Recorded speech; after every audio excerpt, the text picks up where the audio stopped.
Hello, bachcho. Let's read this question. The question says, ethyl alcohol is industrially prepared from ethylene by option is permanganate oxidation, option B is catalytic reduction, option C is absorbing in H2SO4 followed by hydrolysis and option D is all of the three.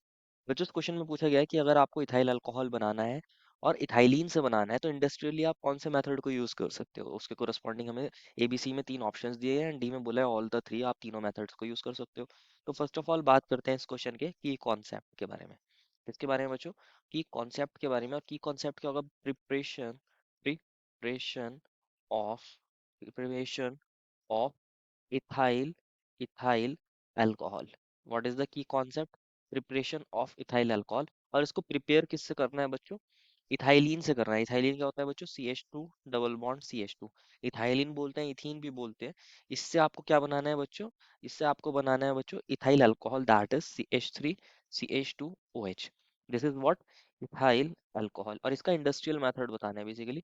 Ethyl alcohol, ethyl alcohol ethanol बोलते हैं और इसको ethylene बोलते हैं। तो हमें बताना है हम यहाँ कौन सा मेथड यूज करें, यहाँ एरो पर कौन से रिएजेंट को यूज करें कि ये रिएक्शन हो जाए। तो समझते हैं। अगर बात करी जाए basically potassium permanganate oxidation, permanganate oxidation के अंदर क्या होता है? पोटेशियम परमैंगनेट लेते हैं बेसिकली। होता क्या है? अगर हम परमैंगनेट ऑक्सीडेशन की बात करें, परमैंगनेट पर मैग्नेट ऑक्सीडेशन बोला है ना, permanganate permanganate oxidation, permanganate oxidation. और एक्चुअल में इथाइलिन क्या है बच्चों? बेसिकली एक एल्कीन है। एल्कीन्स को एल्कीन्स को एल्कीन होता है बच्चों RCH डबल बॉन्ड CH2।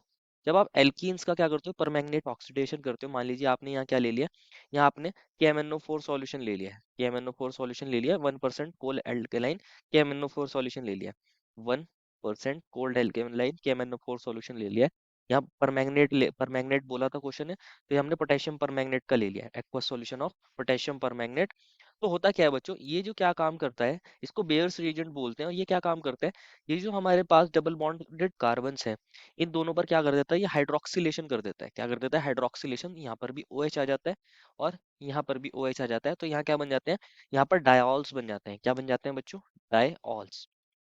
तो सिमिलर रिएक्शन इथाइलिन के साथ होगी। अगर आप बच्चों इथाइलिन को बच्चों किसके साथ ट्रीट कराओगे? परमैंगनेट के साथ ऑक्सीडेशन कराओगे। ये एक ऑक्सीडाइजिंग एजेंट होता है। तो हमने अगेन KMnO4 ले लिया है। यहाँ पर ये एक्वस होगा या 1% ले सकते हो आप। अगेन इसके साथ भी सिमिलर रिएक्शन देखने को मिलेगी। ये एक्वस होगा या आप 1% ले सकते हो, डाइल्यूट होता है बेसिकली यहाँ पे। तो यहाँ पर क्या बन जाएगा? ये CH2OH बन जाएगा। दैट इज यहाँ पर डायॉल्स बनना है। क्या यहाँ इथाइल अल्कोहल बन रहा है? नहीं। तो ऑप्शन ए को आप यूज ही नहीं कर सकते। ऑप्शन बी में बोला है कैटेलिटिक रिडक्शन। ऑप्शन बी में बोला है catalytic reduction. Basically catalytic reduction के अंदर हम क्या करते हैं? रिडक्शन करते हैं with the help of catalyst. Catalyst की प्रेजेंस में रिडक्शन करते हैं। तो ये जब आप एल्कीन्स का, क्योंकि इथाइलिन क्या है? एक एल्कीन है। आप इसका रिडक्शन कर रहे हो, आपने H2 लिया है और कैटेलिस्ट ले लिया, फॉर एग्जाम्पल निकल ले लिया। तो क्या होता है? यहाँ पे एक एडिशन रिएक्शन देखने को मिलती है।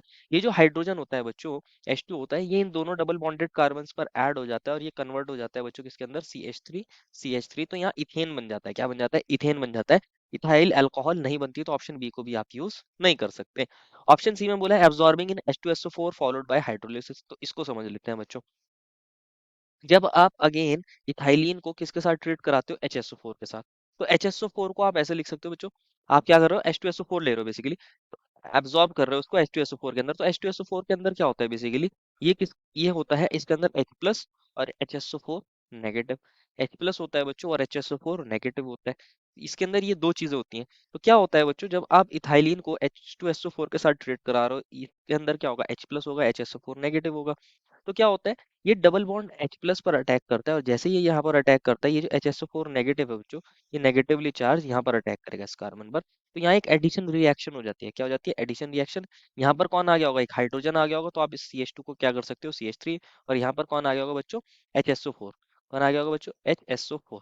ये आ गया होगा। अब क्या करना है? इसका हाइड्रोलिसिस करना है। H2O होगा बेसिकली। हाइड्रोलिसिस कर रहे हो, H2 होगा।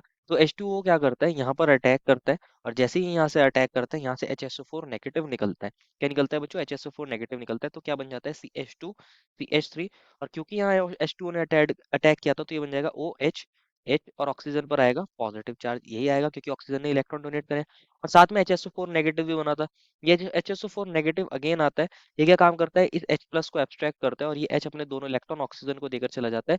तो यहाँ पर अगेन क्या बन जाता है बच्चों, यहाँ पर बन जाएगा ये CH3, ये CH3 बन जाएगा बच्चों, और ये CH2OH में कन्वर्ट हो जाएगा। यहाँ से H2SO4 निकल जाएगा और अगेन ये क्या बन जाएगा, इथाइल अल्कोहल। क्या बन जाएगा, इथाइल अल्कोहल यहाँ पर बन रहा है। इथाइल अल्कोहल यहाँ पर बनना है, या इथेनॉल बोल सकते हो इसको आप। तो सी ऑप्शन से आप क्या कर सकते हो, अल्कोहल को बना सकते हो, इथाइल अल्कोहल को बना सकते हो, सी करेक्ट हो जाएगा। या सारे ऑप्शन करेक्ट है, नहीं बच्चों, सिर्फ सी ऑप्शन करेक्ट है। Therefore final answer is option number C. I hope you understood it well and best of luck.